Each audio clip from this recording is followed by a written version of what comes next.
Sorry, this is really annoying. It's Kieran here, not Iman. I don't know why I'm logged in as him. But I'd have to end this meeting to stop it. So I shall be him for the evening.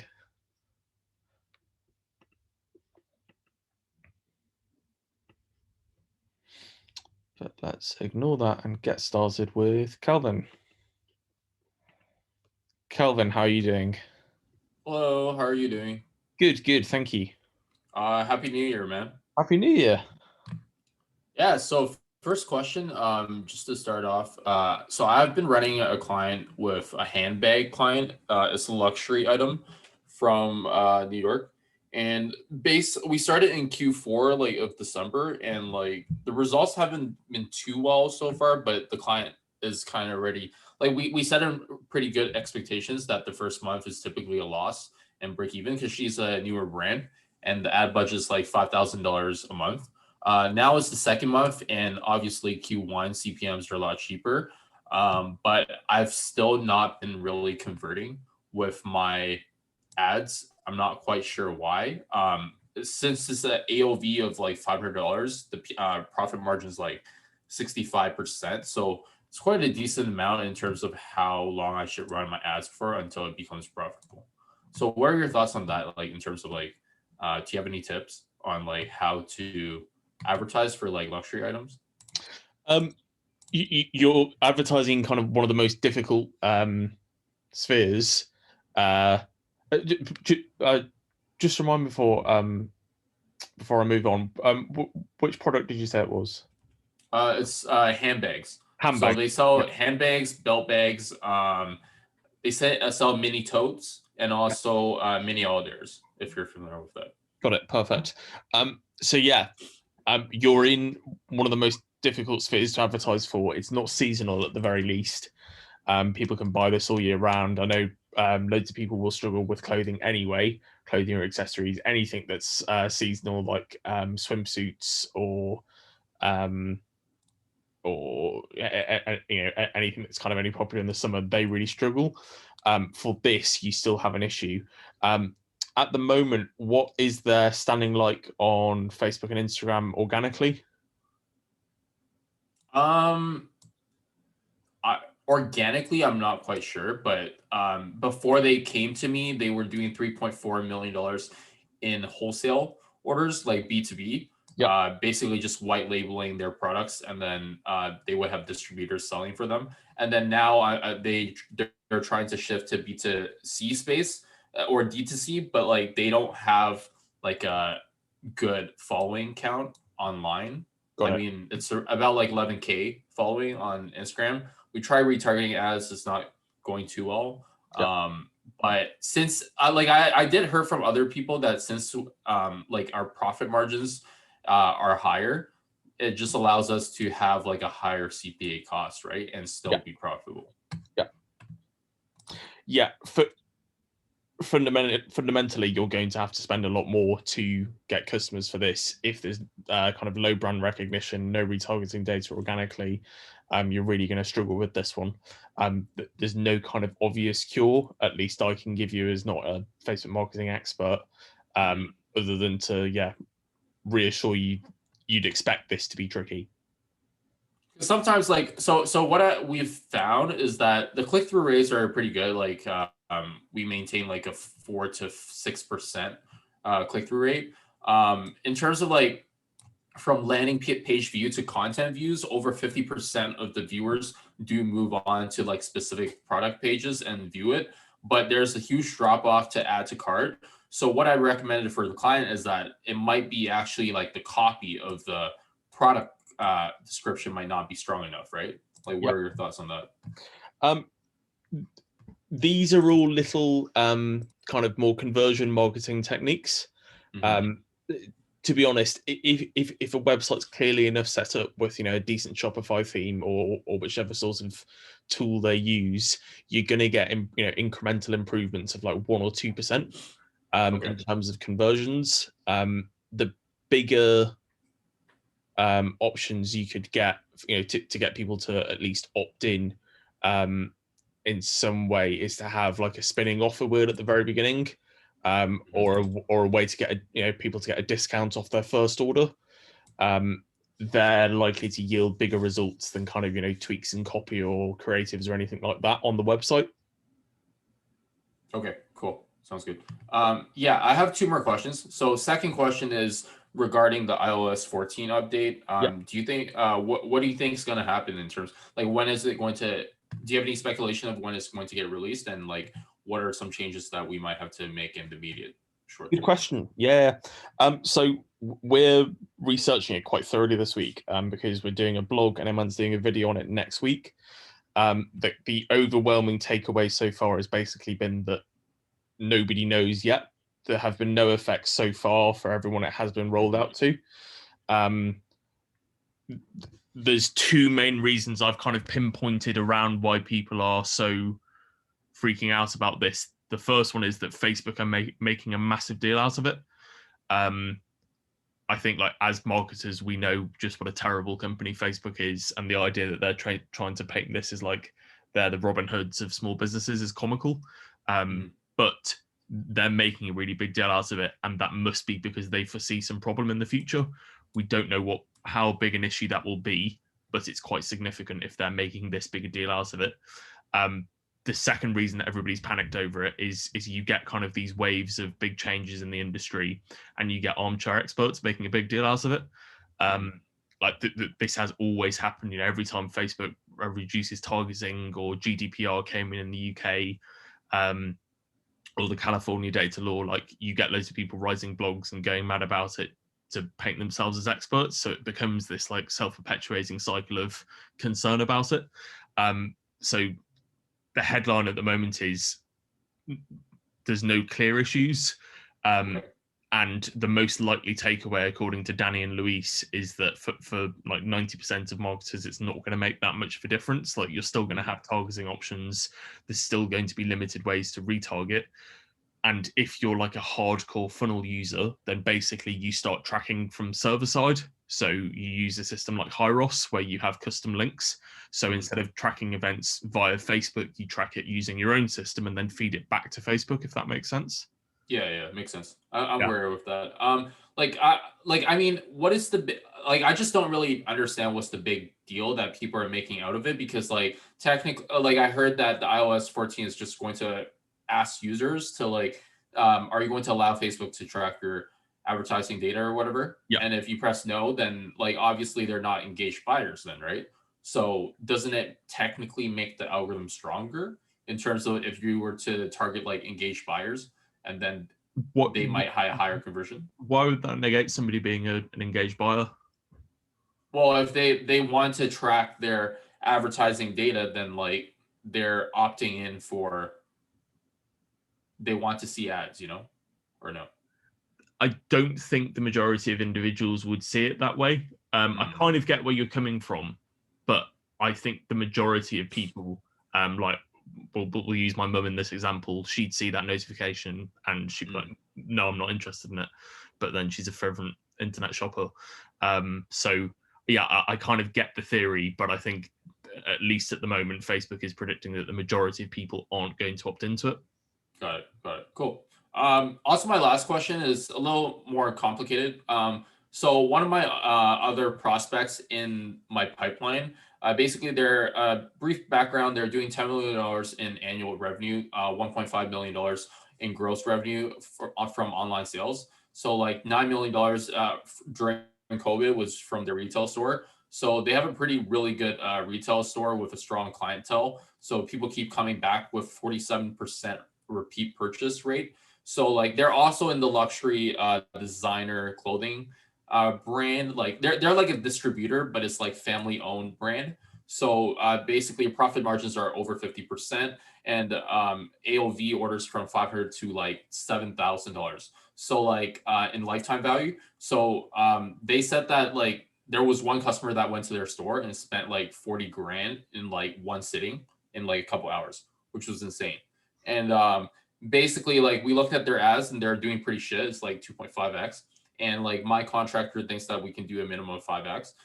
The biggest problem so far that we're having, the first call, I reached out to the president. He loved it, like in terms of the ideas and everything. And then he said that, okay, I'm going to put on 2 more of my management executives on to the next call. And if you can convince both of them, then we have 3 out of 5 executives in the leadership team that approves of this, and we can expedite this process immediately, right? And start in Q1. And when I went on the second call, the logic and the emotional side was definitely like great. Like president and the marketing manager loved it. The biggest problem was the CFO. I definitely felt like it was an ego objection.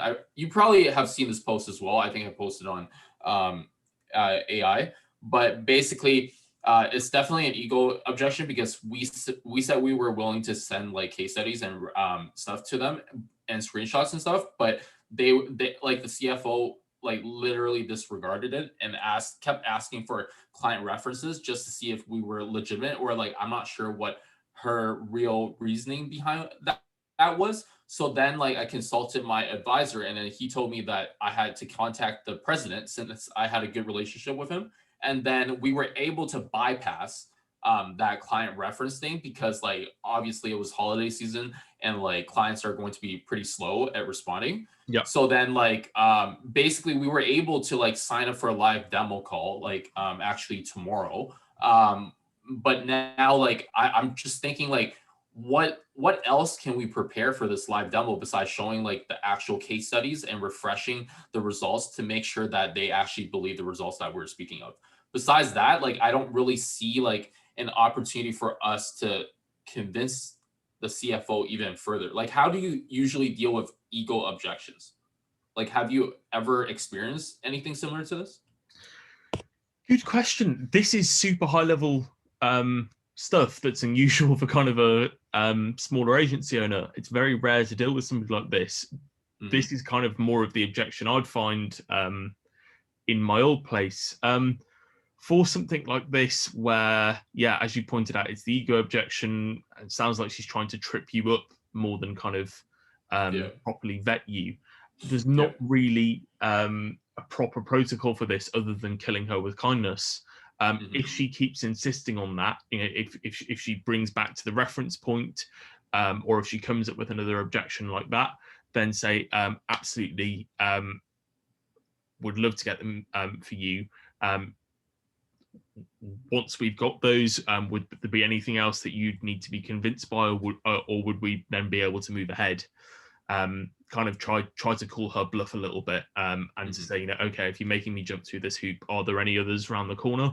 But yeah, generally with somebody like that, the very worst thing you can do is try to be a smart aleck or combat them. You just have to give them everything they want and kill them with kindness.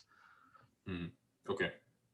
Because like how I'm thinking of approaching this live call tomorrow, I'm just gonna ask them, do you guys have any questions or concerns before we begin so we can address it? And then after that, we're going to talk about just a disclaimer saying that these are the only 2 case studies we were able to provide. The other clients, they made us sign like an NDA, like some random bullshit, just to like, you know, like if they keep asking for more in the future, even after the 2 results have been confirmed, I'm just gonna say that like they made us sign like confidential NDA stuff, so we can't really release that, and the client's not able to speak on behalf because we're still working with them currently. And then after that, we're gonna start with a high level strategy of like how exactly we achieve these results and showing that it's legitimate, like without going too in detail because that's our job, right?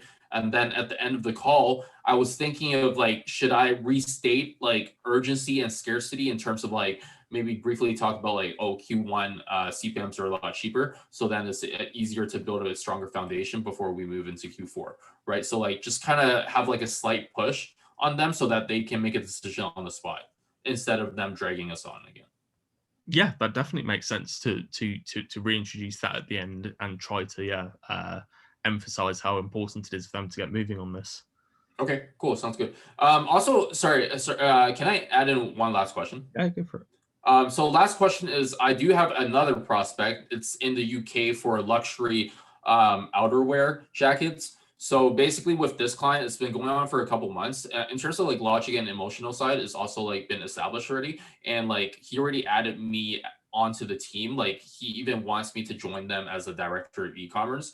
But the biggest problem for them is that they had a really good established brand already in the past, and then they 3 months ago they rebranded because one of the partners decided to exit due to COVID. So basically, they were doing like $40 million in annual sales back before COVID with B2B wholesale through like Fifth Saks and like Hudson's Bay. And then due to COVID, they got greatly affected. So they rebranded to another brand. And now it's just himself, which is he's very specialized in the manufacturing space, but he doesn't really have a marketer for him. So then he said he's down to work with me if I can help him raise funding. So he has 500K of existing leftover inventory from the last product season that he has not cleaned out yet. So he doesn't have money for marketing expenses. So do you have any like ideas or like any similar situations you might experience in the past, like where you had to help the client find more money, or just like that's just one of your qualification procedures, like you have to make sure that they have money before you even you even take them on board? Good question.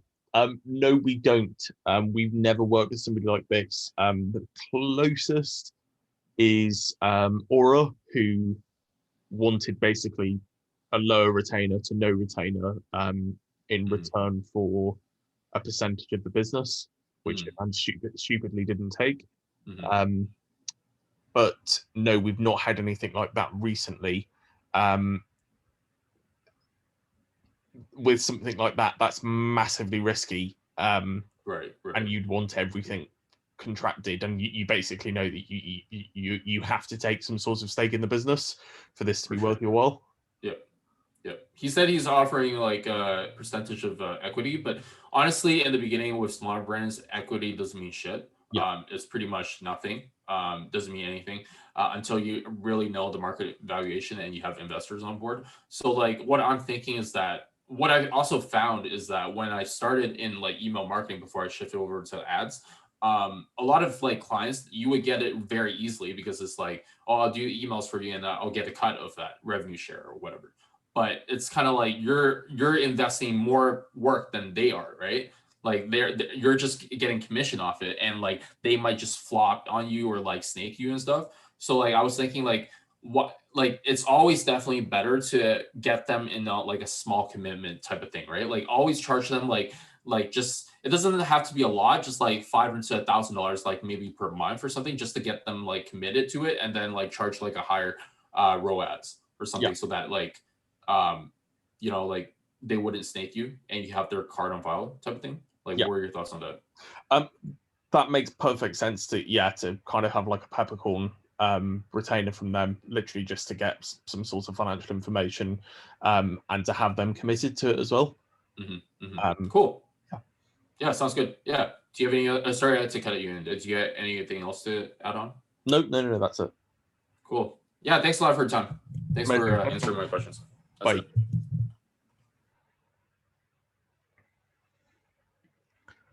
Saurabh, how are you doing? Hey man, I'm doing good. What's going on with the November live calls, man? They are still stuck on my laptop. I promise I will get them as soon as I can. All right, sounds good, man. All right, and you posted in the iWalk when you said there's gonna be a big surprise coming. Is there time to reveal that yet, or what's the plan with that? When did I post that? December 22nd. When you posted the planner. I remember. It's the worst kept secret. You're aware that we're basically developing a software. Have you heard of that? I think so. I think you might hinted at it. Yeah. That's kind of all I can say. But basically, the 2021 planner will be defunct, and there will be a much better version of it, along with many other things. Okay, cool. Is there a new version of the course coming out or anything? We're go through it again. Yeah, so we're working on that now.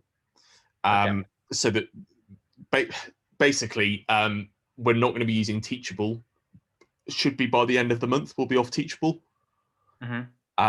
And that will be the first big change. And then near April time will be the second version of Agency Incubator. near April time. Okay, I got you, man. Um, All right, cool. yeah. That's all from me. That's all super confidential and yeah, etc. etc. But yeah, Yeah. Amazing. But not anymore. Cool. Thanks, Rob. All right, man. See ya. Lauren, how you doing? Hey man, I'm doing well. Happy New Year, by the way. Happy New Year. Cheers. So I just came onto the community, so I'm just in week 1 right now regarding picking my niche, and I'm servicing some existing e-commerce clients. So I'm wondering whether I should go for e-commerce or something more specific. And the other thing is I've got an existing document with all of their pain points, motivations, but it's kind of like difficult to find a best offer.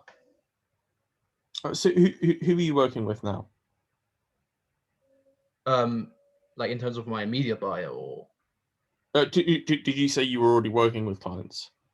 oh yeah, I'm working with some fairly low ticket clients though. So the plan going forward is moving over to like more high ticket, because at the moment my clients pay around 1K per month. Got it. Okay. So couple of questions. One is do you niche down further? Yeah. And then what's the second question? The other thing is kind of like finding a best offer, because I think for e-commerce it's pretty much like 10%, or some of them might give like 15%, but I haven't really found a best offer. So are you talking about the offer, like a discount that you'd run in advertising? Yeah, that's what I mean. Got it. Okay. It really depends per client. Like loads of clients will already have an offer in place or some sort of discounts in place. Mhm. You don't really Yeah, need to come with one that's perfect. That's kind of like a robotic offer filming is more important for local businesses. Yeah, that's what I was thinking as well. And the other thing is, at the moment, I'm actually working with a supplement client. So I'm thinking of exclusively using the results that we got from them, like in my outreach. So they're making around 30K a month, and we've added about 12K in revenue from a $700 ad budget. It would have been more, but the ad account got shut down. So I'm thinking of specifically niching down to supplements e-com businesses and kind of making the offer like helping them to get from 5 to 6 figures, and then using that case study as well, even though it's not technically getting them to 6 figures, but there's potential to do that in the future. Okay.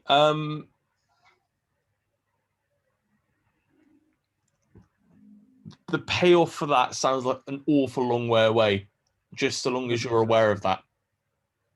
Yeah, it's just since I'm starting out, I thought I would start with something a bit more low level that like. Yeah, I get where you're coming from. The fact that you already have clients at the moment, and that's the biggest challenge. I wouldn't now keep underselling yourself, if that makes sense. Yeah, I know what you mean. So do you think I should use my contractors case studies, because obviously those are going to be like with higher spend, as opposed to like my case studies at the moment are still like fairly low in advertisement spend? Yeah. Okay. Yeah, I guess the other question I had kind of like answers itself then. I was thinking about potentially going for eco-friendly brands as well, since that's really a thing that I'm passionate about. So I should probably look for a contractor that has some existing case studies in the eco-friendly niche then. Not necessarily. It's not as if there's like a strong communal link. That would be more important if you were, say, working in like the solar niche. But e-com is e-com. If it's really high ticket eco-friendly stuff, then maybe go for a high ticket contractor or vice versa. But I wouldn't be too specific in that instance. Okay, so I'll just keep it general then, e-com. Yeah. Okay, yeah, got it. Yeah, those were basically my questions. There might be more coming in the next couple of weeks, but that's amazing. Look forward to it. Okay, cheers for this. Thanks. Bye. Bye.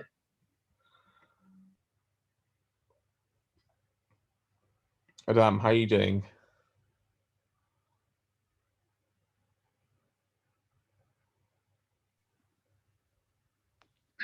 Hello.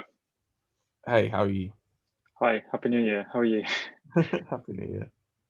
Thanks. Just got a couple of quick questions. Basically, as I mentioned, I think a week or two ago, I'm working on my consulting business at the moment, and I'm looking to start. I'm still stuck with doing the DMs, which are working fairly well, but I'm looking to start doing some Looms and some emails pretty soon.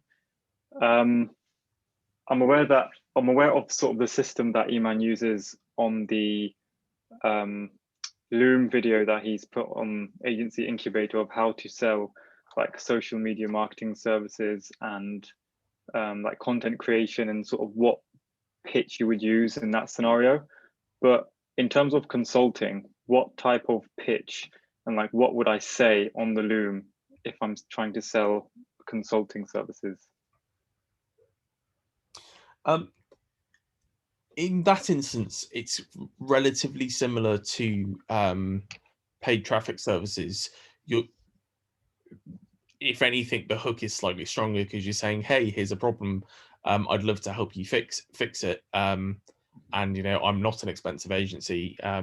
This is, I actually want to give you the knowledge to do this and get you guys set up so you can do this for yourself. You kind of still follow the same formula. If you've got a problem, your competitors don't have this problem and they're doing really well, I want to help you guys out. The kind of justification for consulting comes slightly further down the line, and it should be easier if anything else. Okay. So it's just pointing out a problem, because a lot of the times these fitness coaches that I'm reaching out to, they have quite a few problems that I could point out. So would you say to point them all out, or just to pick like one or two, which are the sort of the heavy hitters? Yeah, just pick a few. Okay. And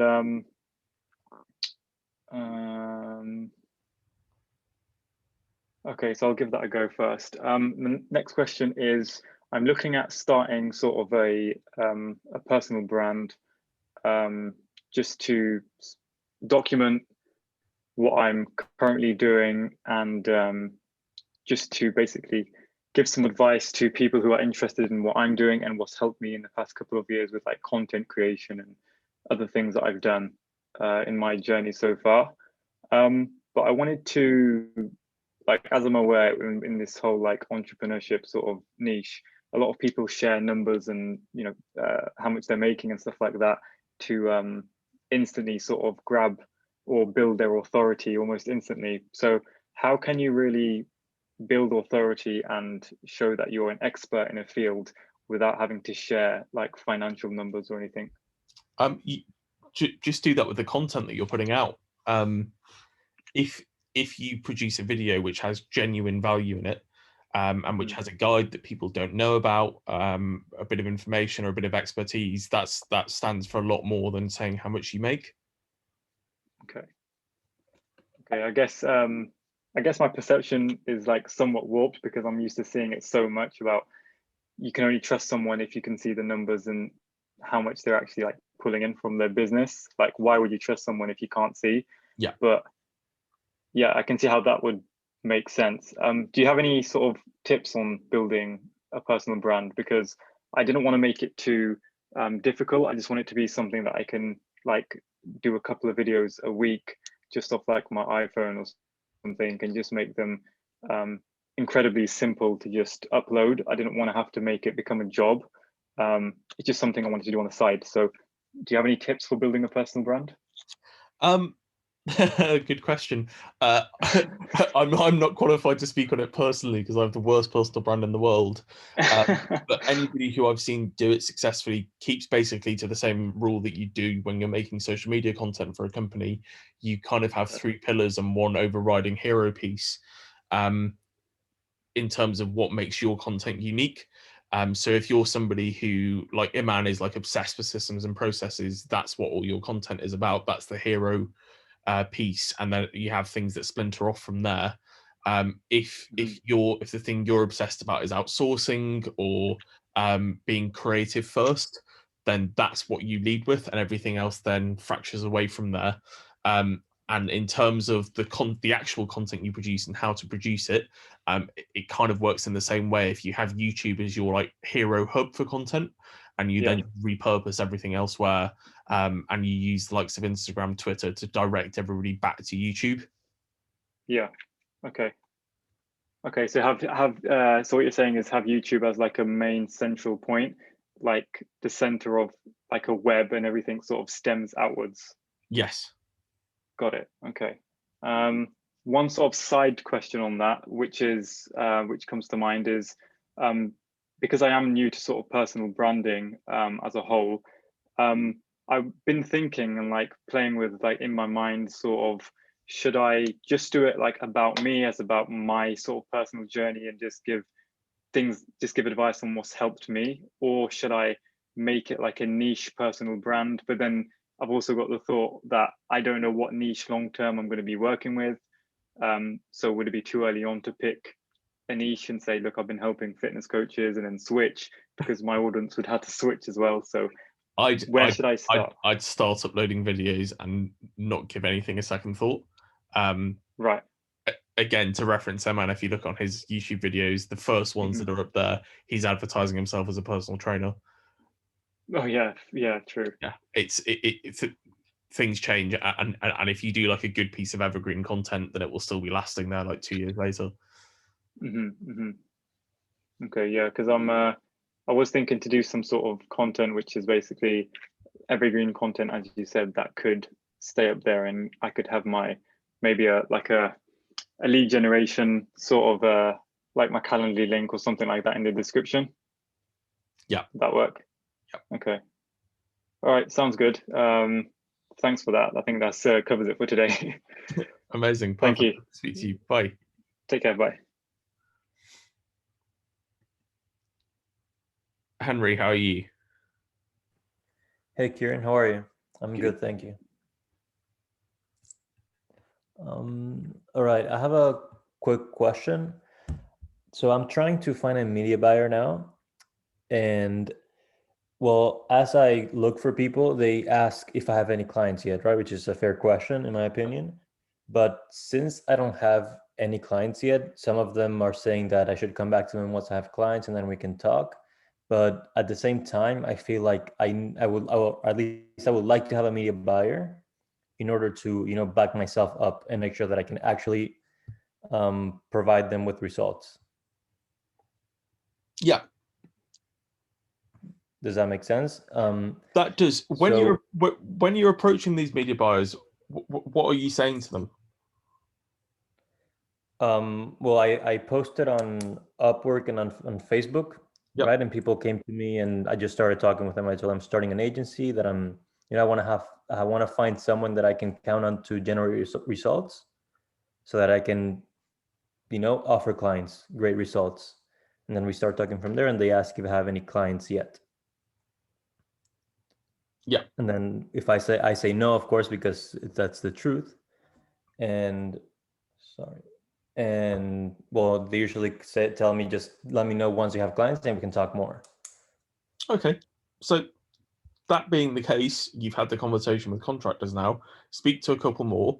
If there's any that are happy to have like a verbal agreement with you that they're happy to provide work for clients for, let's say, £500 a month, then keep that as a potential media buyer. And then when you start working with the client, go back to the others and say, you know, would you be interested in working on this client with me? Okay. All right. Thank you. Perfect. Thanks, Henry. Yeah, thank you, Kieran.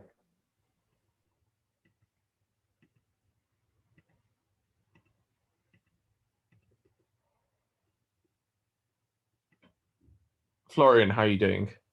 Hi, Kieran. How are you doing? Thank you. So my first question would be, I applied for Wilbur the Whale through, I guess it was either you or someone else who sent me the Google form. Yep.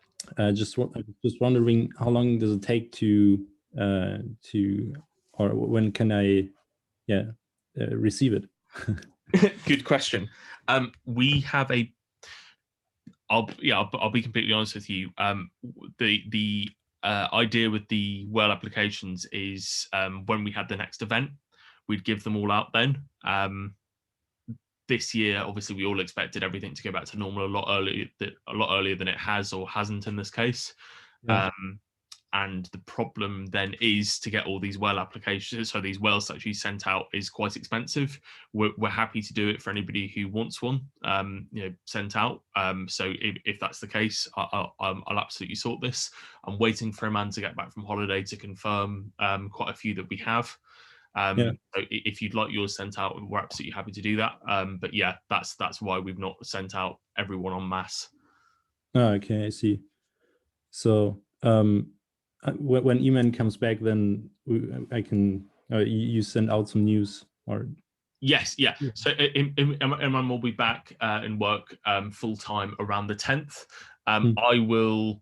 Obviously, that's one of the first things we have to discuss. We'll go through everybody. I will probably get in touch with people and kind of check their preference for it. So you can expect an email from me around that time. If not, though, keep chasing me up. All right. Yeah, perfect. Thank you. All right. And then to the more important question. So I obviously had a couple of clients last year to get to that revenue. But now it's the case that Facebook blocked or started blocking one of my clients' accounts. Then I made a new account, a new ad account from the client's business manager. That one got blocked too. Then during that time, another client's account got blocked as well, and now a third account got blocked too, and now all my business manager is blocked as well. So now I'm a bit fucked now. Do you know what's caused this? Is it that one client, or is there anything else? Sorry, what? Do you know what's caused this? Is it the one client, or was it something else? No, that's a strange thing, because the two clients who got blocked. Are you still there? Yeah. Yeah. The two clients who got blocked, I already had those campaigns online beginning of the year, so beginning to 2020. So more or less the same. Then we worked over the funnel and changed some bits of the funnel, but the ads and mainly also the landing pages were pretty much the same. So that's a bit strange why they got blocked now. And I always made this revision from Facebook. They always denied it without any further comments on it. So I don't know what's wrong with the ads. And now, yeah, I'm a little lost. The two things. One is post the ads and the landing page in the group. Somebody will have an idea on what's caused them to be blocked. Tag Danny in, and he'll give them a quick review. The second thing is Facebook would block an advert from the Pope at the moment. It's just on a Magram page, and there's no rhyme or reason as to why things are getting blocked. So don't take it personally. If it keeps happening, if you get business managers shut down or advertising access shut down, then you're going to need to look at another solution for the client, or at the very least, majorly change up their landing page. But yeah, there's no obvious reason at the moment. Okay, yeah. So I of course don't take it personally. So I heard from other colleagues and from other forums and stuff that Facebook does a little massacres there with the ad accounts. So I definitely will post the landing pages in the group. Is it a matter if they are in German? I guess you can then have them translated. Yeah. That's fine. All right. And who should I tag? Danny. All right. Okay. And what would you say would be another solution to get these ads running again? Do you think it makes sense to, I don't know, go to my sister and use her Facebook account to open up a new business manager and new ad accounts? Is the business manager down? Yeah, currently my business manager is down as well. So I requested a verification, or I verificated it with my, I don't know, you can go through this process then. Yeah. So I'm still waiting on that, but I don't have the biggest hopes that they will unlock it again. Yeah, be I'd honest. get access to your sister's account to get it running again. And do you think I can just, because as I don't know what's wrong with the ads, I would just do the ads as I have run them before. Yeah, if there's anything obvious you can take out, then do it. But if you can see no reason at all why they would be flagged, then don't. Okay. And would you change the link of the landing page or the URL of the landing pages? Because I just use subdomains. So I could just do a new subdomain and use that instead. Yep. All right. Okay. Yeah. I have an appointment with one Facebook expert on Thursday, so I hope to get more information on that. But I will post the landing pages in the group, so maybe you can give that a little feedback on that. Perfect. Look forward to that.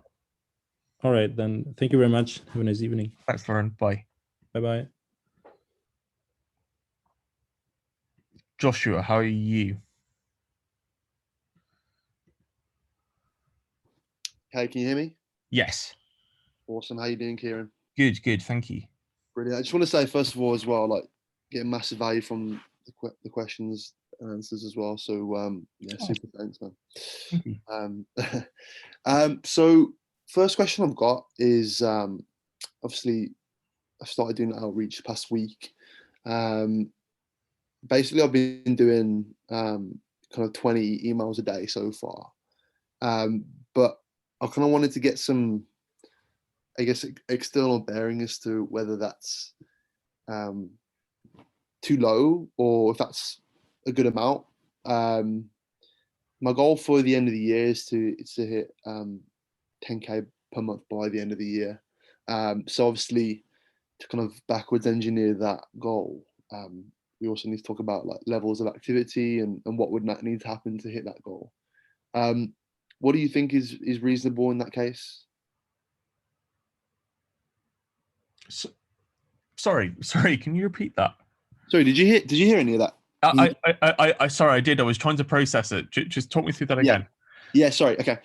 So I'm talking about outreach. So I've just started doing emails, like cold emails, you know, so that's so and so forth. I just wanted to know, like, my goal by the end of the year is to hit 10K per month. But I also need to bear in mind, like, is 20 emails a day, is that a reasonable reach out, or do I need to be shooting way higher numbers than that if I'm going to hit my goal? Got it. Yeah, basically. Okay. So for the emails, what goes into the emails? What template are you using for them? I'm actually using my own. I didn't actually see a template given to me from the course. I'm literally using my own template. I mean, I can read it out if you want to hear it. Go for it. Okay. Hey, the subject line is attract more online customers for insert your name, like your company name, and it'll be, hey, first name, happy new year to you. First of all, I wanted to reach out because I came across your website and was very impressed by the design and the simplicity of your website over at www.etc.com. That this would be if it was a good design, by the way.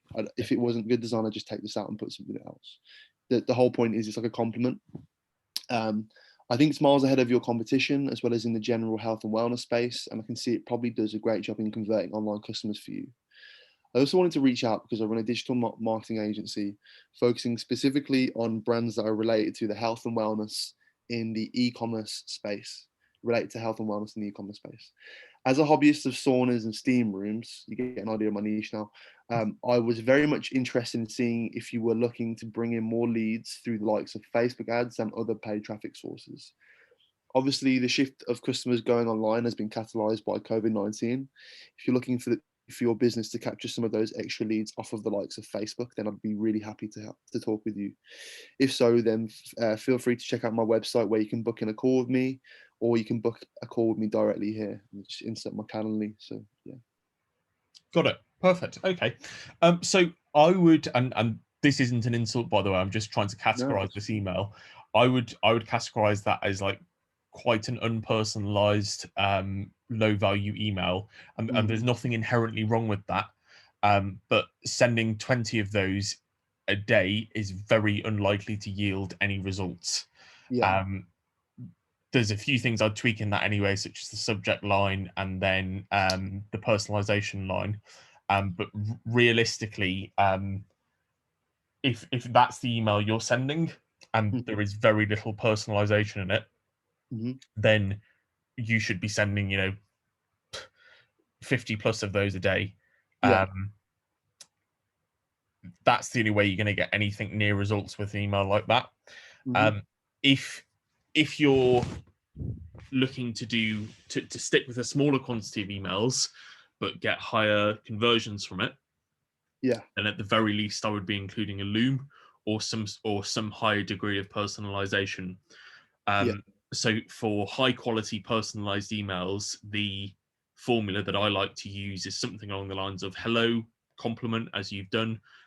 You have a problem. Here's how you fix the problem. I'd love to help you fix the problem. Book in this call and I'll fix it for you.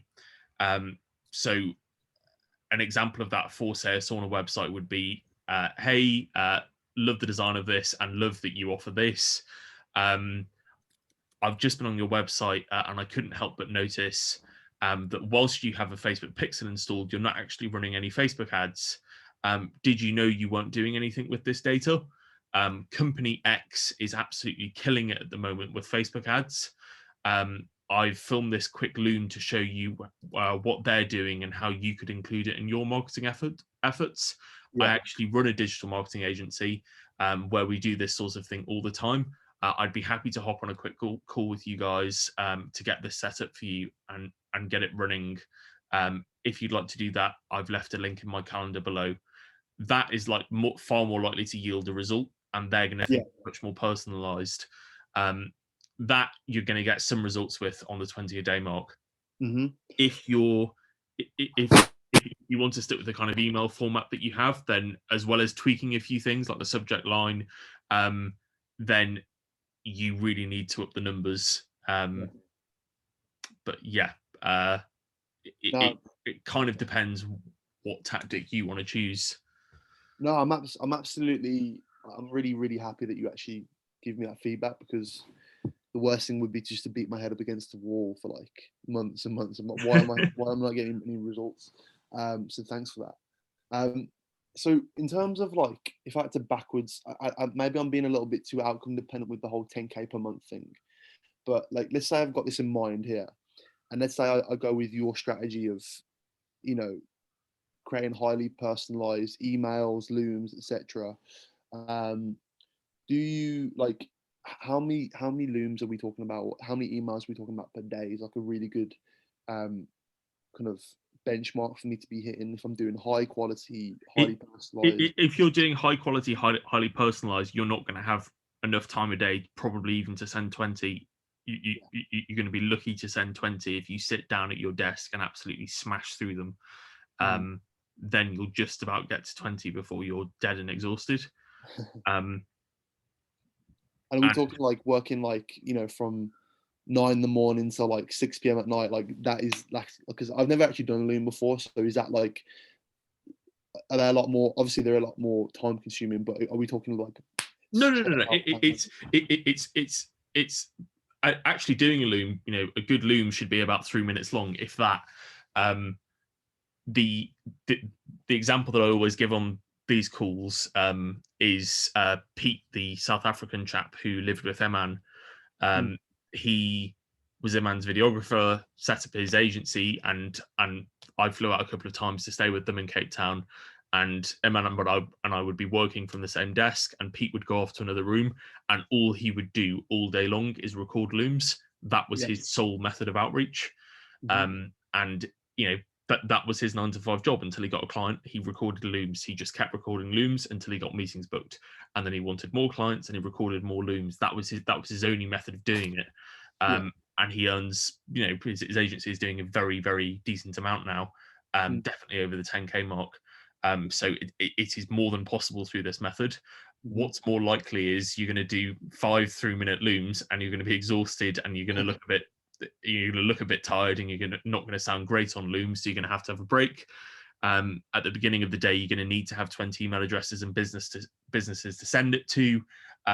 It's a pretty exhausting thing, but you're definitely going to be able to do it. Yeah, brilliant. That's really that's actually really helpful.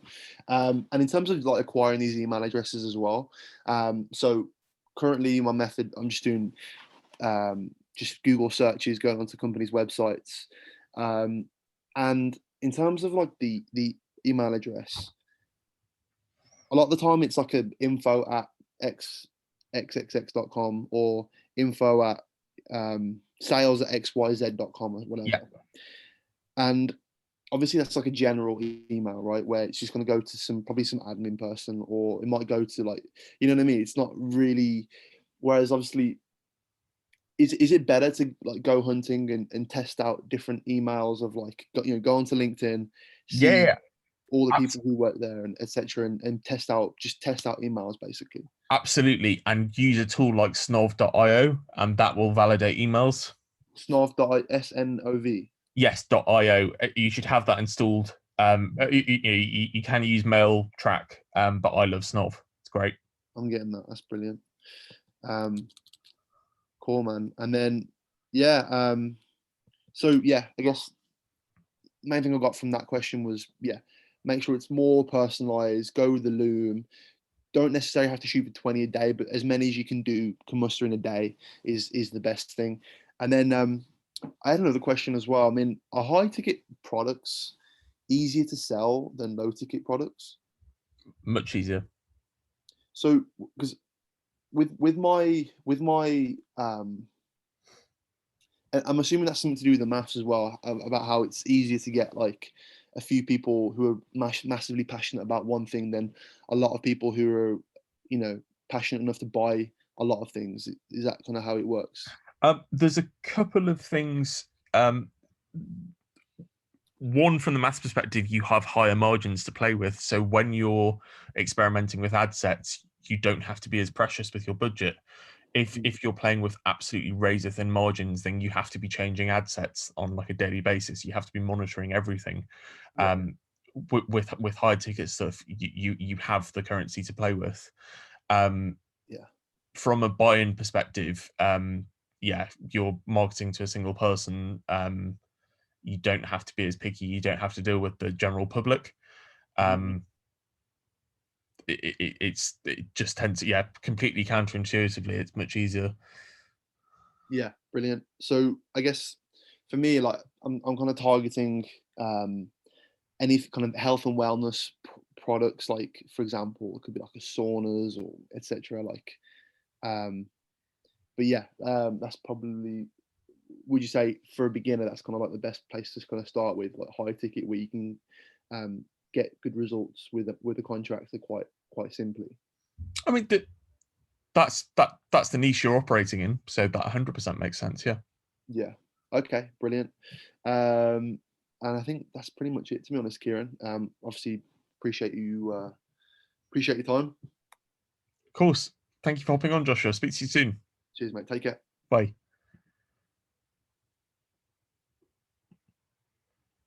Josh, how you doing? Hey, Kieran, how are you? Can you hear me? Yes, I can. Awesome. Happy New Year. New Year. So just a quick one. What's the minimum ad budget per month or per week that you accept for your info product clients? Info product, normally during month one, we don't spend any more than $1,000, but we wouldn't really work for any less than that either. I didn't quite hear you clearly. Did you say 1,000 on the first month? Yes. Perfect. And so that's the testing phase. Yes. For how long do you run the testing phase before you ramp? Obviously, when you see results, you start scaling. But normally, how long do you run the testing phase for, and at what budget?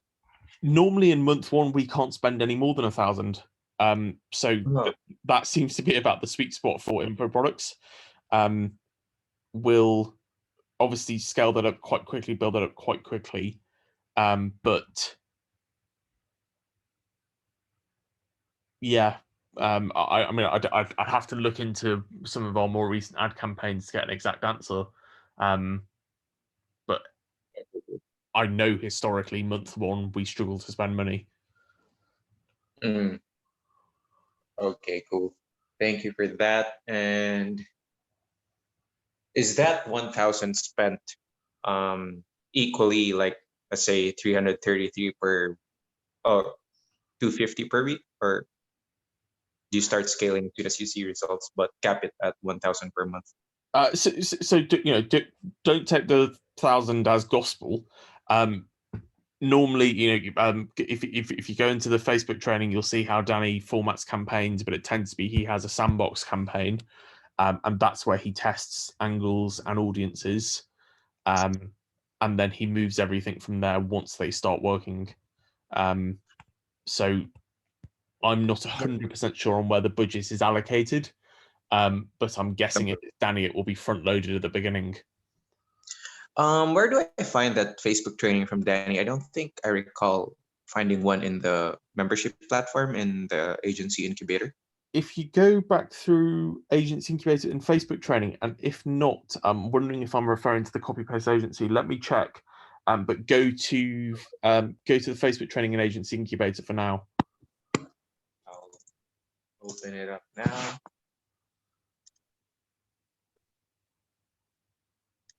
Yeah, that might be in copy paste agency.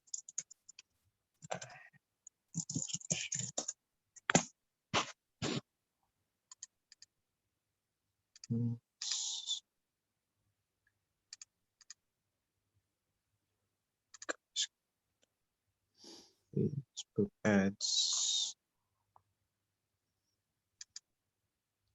Yep, it seems like it's in the copy paste agency, but no stress. Thank you for on a fortuitous note, that's definitely something we'll be looking in the second version of the program. So I'll keep you updated. Oh, perfect. Is there a timeline on when that's gonna launch, and are we included on that? Yes, there will be a method for you to upgrade to a new version. Okay, cool. Thank you so much, Kieran. Hope you have a nice day. Good night. On that note, everybody, I'm sure many of you will have seen in the Facebook group Iman's post today with the survey for Agents Incubator. If you head over to the Facebook group and fill that in, you will be entered into a giveaway that we have for an iPhone 12, which is very exciting. And you'll also, more importantly, be informing the next version of the program, which is a great opportunity for everybody here. So thank you for filling that in. And I shall be drawing this to a close. Thanks, everyone.